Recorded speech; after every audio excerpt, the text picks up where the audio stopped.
Hello there my frugal friends, how are you doing? I'm Samantha, this is the channel Trying to Get By. If you have not been here before, welcome. If you have, welcome back. Still so much bread.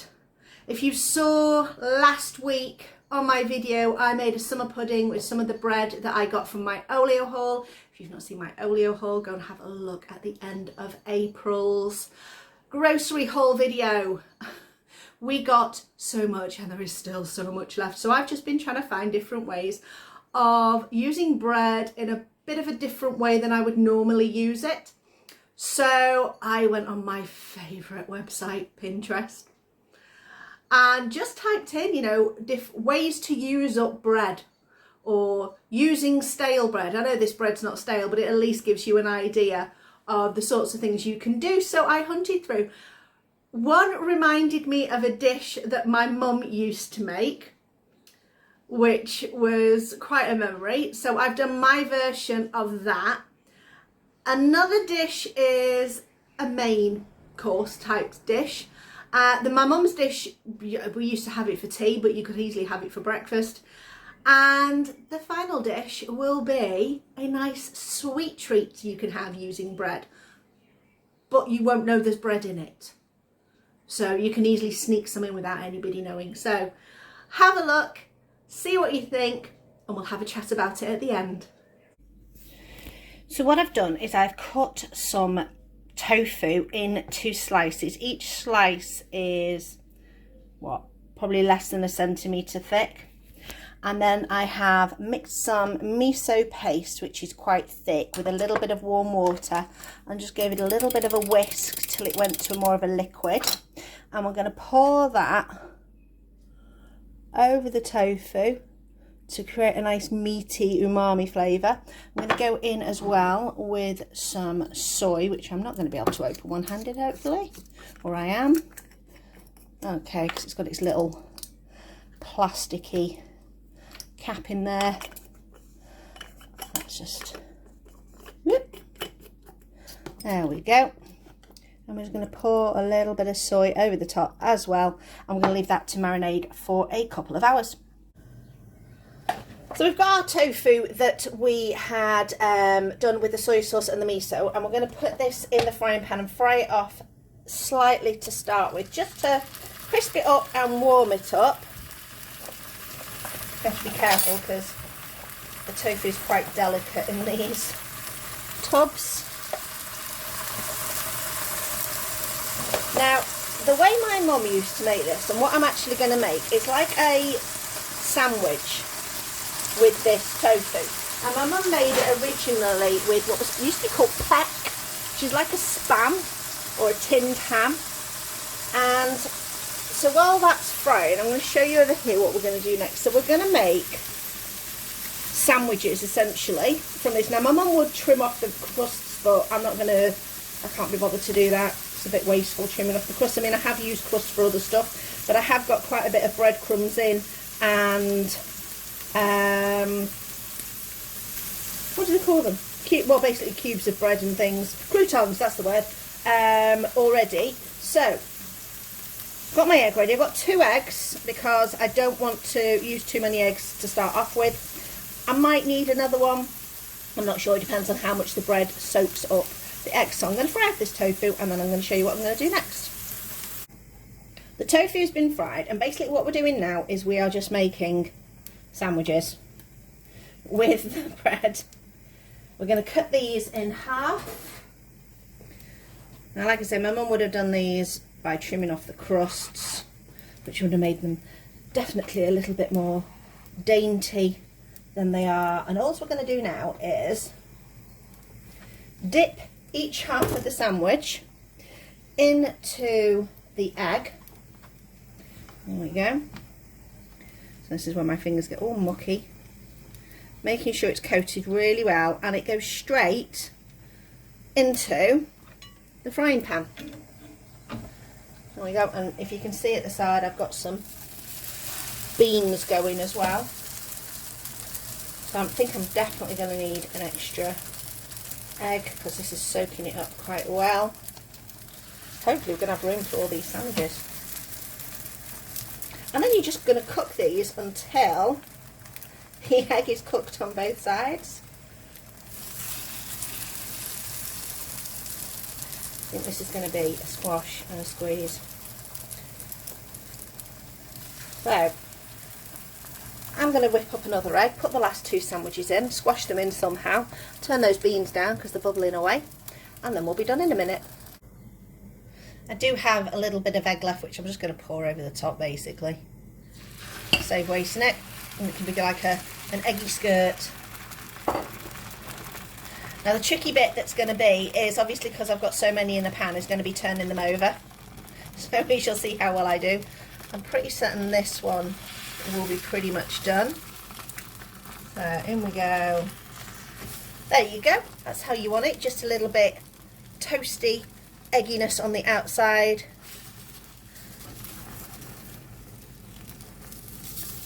Excellent. I've not had these for years.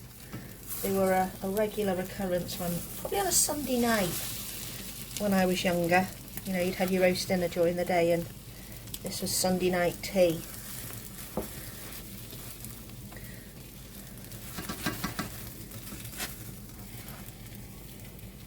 Oh, okie dokie, last one. See if we can manage. Oh, I'm going to do a flip with my hand. There you go. So as soon as the other side's cooked, you're ready to go. That is it. Eggy sandwiches with beans. I'll plate it up in a second. There we go. Now, I know it's not going to taste the same as the ones my mum made because of the, tofu compared to ham, but let's have a taste and see how savoury the tofu made it.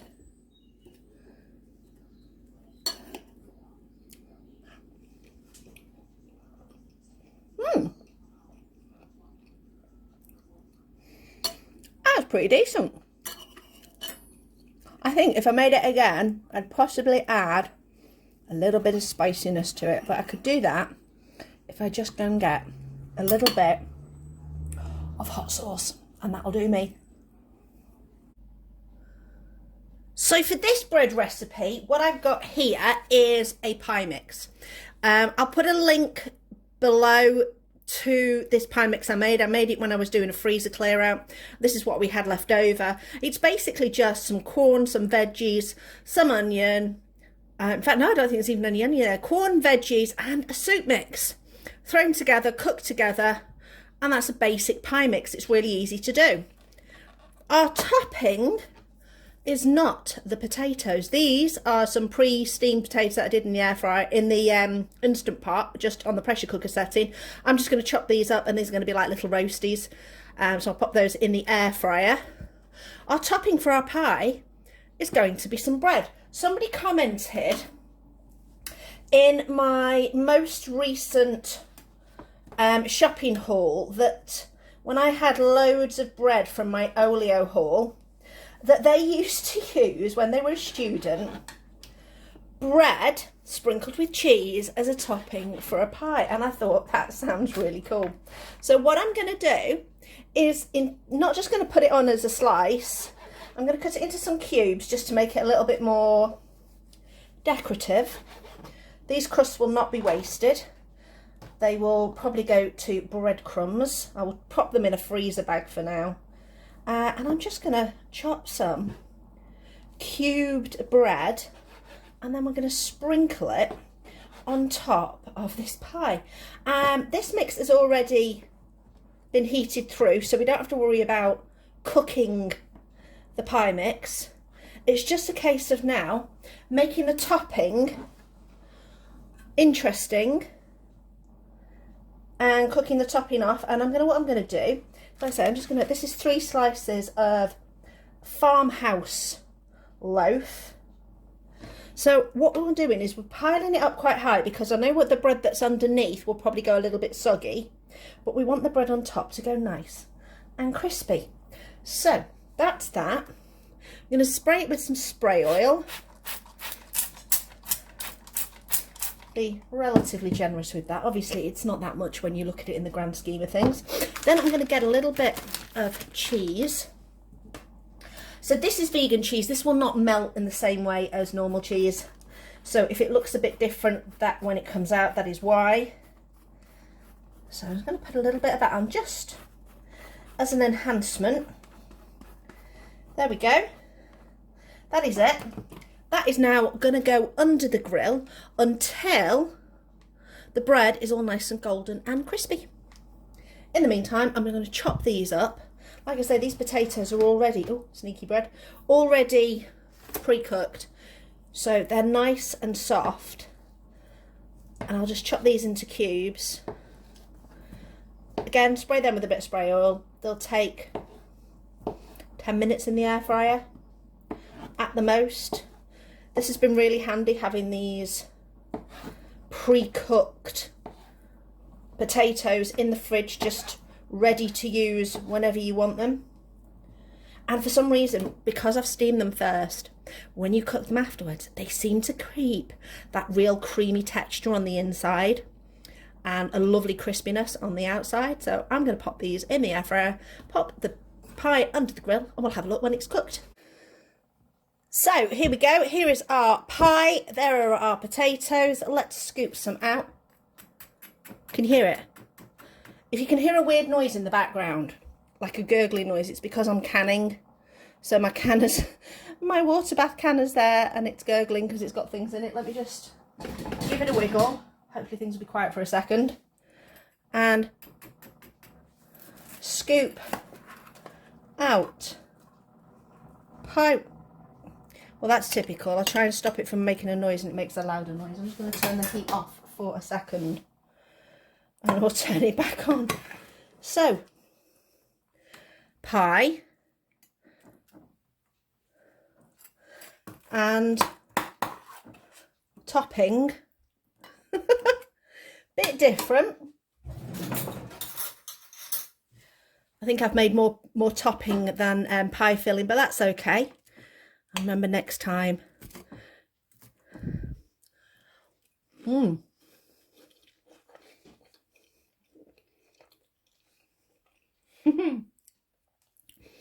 It's like having the crunch of pastry, but without the density of pastry.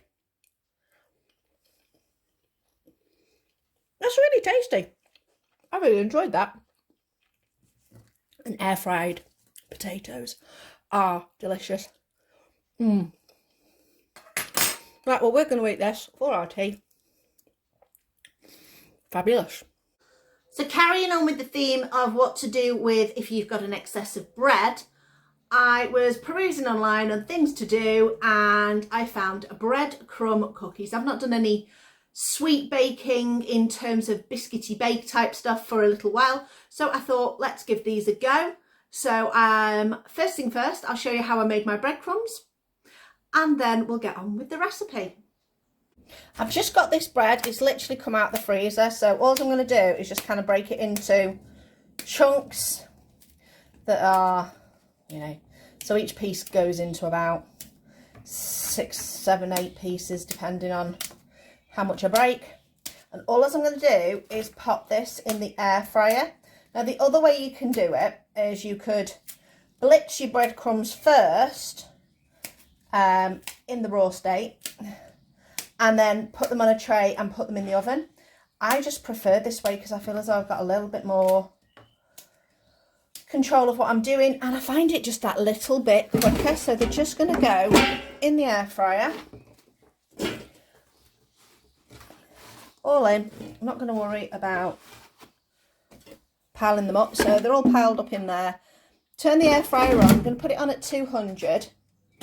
Yeah, everything's on, and just going to leave it for a minute and then give it a shake. A minute, give it a shake.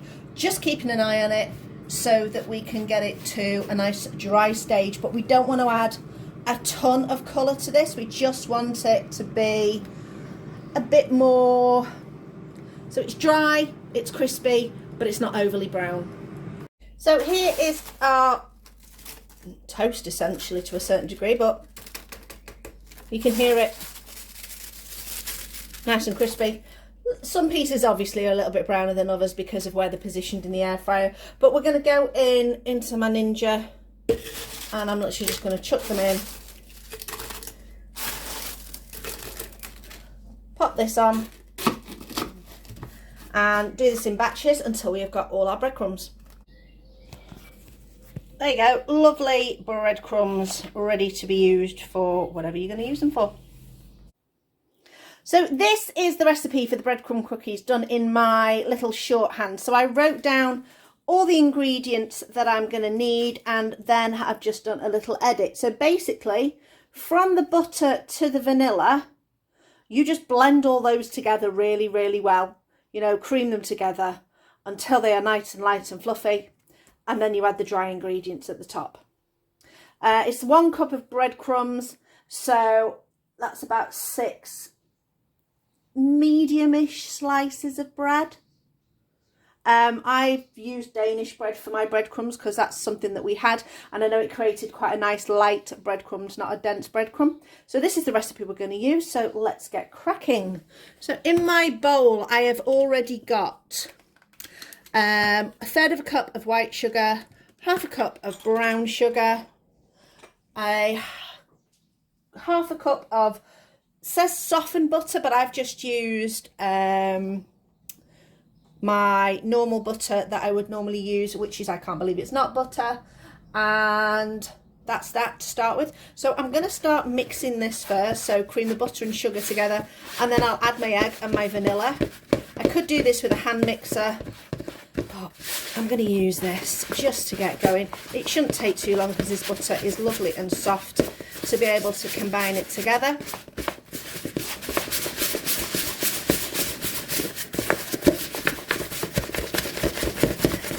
So the recipe doesn't specifically say that it needs to be like massively, you know, like you would if you were making a cake where it's got, you know, you've got to make it blend so well. But as long as it's blended relatively well, we are good to go. Now 1 teaspoon of vanilla, or go with your heart. Oh yeah, that'll do. So what I do when I'm baking is I get all the ingredients out, and then as I've used them I put them away, and it helps me keep track of which ingredients I have utilised. Right, we have now 1 egg. That can go straight in. There we go. So that away and that away.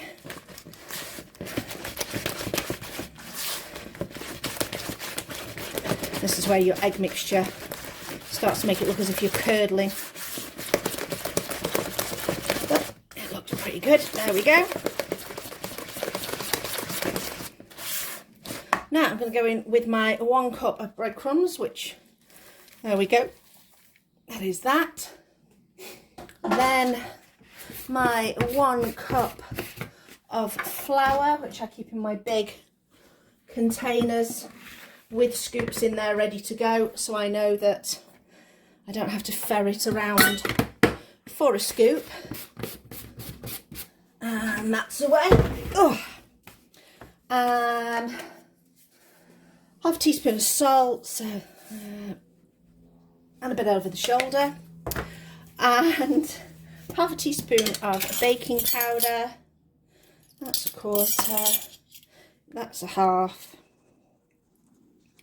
I never really measure my salt, but I always measure things like baking powder and baking soda because you just need a bit more accuracy with those. Salt, I'd rather be slightly under than over. Right, all my ingredients have been put away, so now I know I've used everything. So mix this together, and then once this is mixed, we are going to add our chocolate chips. Now you could either use just bought chocolate chips or get a chocolate bar you particularly like and chop it up. So if you've got a particular brand, if you prefer dairy milk, you could just chop that up. So that's that. I'm going to go in with, it says 3/4 cup of chocolate chips. So that's roughly a packet, which is normally about 100 grams. So there we go. Get those in there.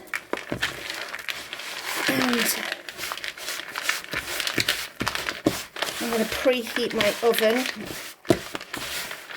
to, I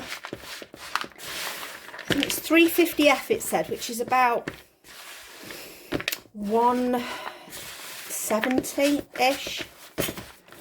So I'm just going to go and switch the oven on, and then I will sort out putting these onto a baking tray. Okay, the oven's on. I'm going to use my tablespoon measurer just to drop cookie mixture onto the tray. And I have a feeling, because I'm just doing drops, that we are going to spread. So having not made this before, I'm going to give it more room than I think it's going to need, just in case. So I'm probably going to do 2 trays, because I'd rather make sure that the cookies have plenty of space to spread than end up with that one giant cookie because it's all stuck together. So those were the different recipes that I did with the bread. Let me know what you think. I made too many of those eggy sandwiches, but what I did with the 2 that were left over, I just popped them into a Tupperware, put them in the fridge, and I actually had them for breakfast the next day. So all I did was take it out, pop it on a plate, reheated it in the microwave for about 45 seconds to a minute, roughly, till they were warm, and then had them with a bit of ketchup. And they were still just as good, really, really tasty and really enjoyable. And like I say, that was something my mum used to make with tinned ham back in the day. The next one was the pie. I wish I had made more. Chris polished it off and he's like, oh great, is there some left? I'm like, no, sorry, it's all gone. I'm like, no, I want more of that, it was really tasty. And do you know what, if you want a pie and you can't be bothered to do pastry, or you've got pastry in the freezer and it's going to take too long to defrost, I totally recommend doing a bread cube top. It worked really, really well. Now, in the back of my mind, and literally I've just had this thought now, I wonder if you could do a bread cube top on something like an apple pie. Heat through your filling in the base, pop your breadcrumb top on, spray with a little bit of oil, sprinkle with a little bit of sugar and maybe a bit of cinnamon or something like that, and do like a topping that way. You know, that's my light bulb moment. I don't know, I've never seen it, it's just a thought. Let me know if you've ever tried it. Finally, we have cookies, which I have just finished, and they've come out of the oven. They are still a little bit warm. I experimented on 2 trays. I did 1 tray with silicone parchment and 1 tray without, and to be honest, either's absolutely fine. So if you've not got silicone parchment, you can go straight on a baking tray. The only thing I think I would do, have a look at them. So you can see here, they didn't spread at all. So I could have easily done it on a small, you know, may possibly fit them all on 1 tray. But what I did, or what I would do, is I would flatten them down a little bit more just to make them a little bit more cookie-like. But I'm going to try them. I'm going to pick one. I'm going to pick a small one and give it a go. All right, so these are still, like I say, still quite warm. So I just left them in the oven for about 12 minutes until they started to get that little goldenness on the top. So like I say, these are still warm, so I'm just going to try. I don't normally try them. Normally Chris tries them.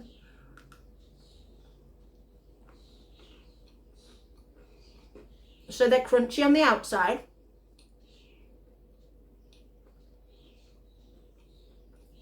That's really quite tasty.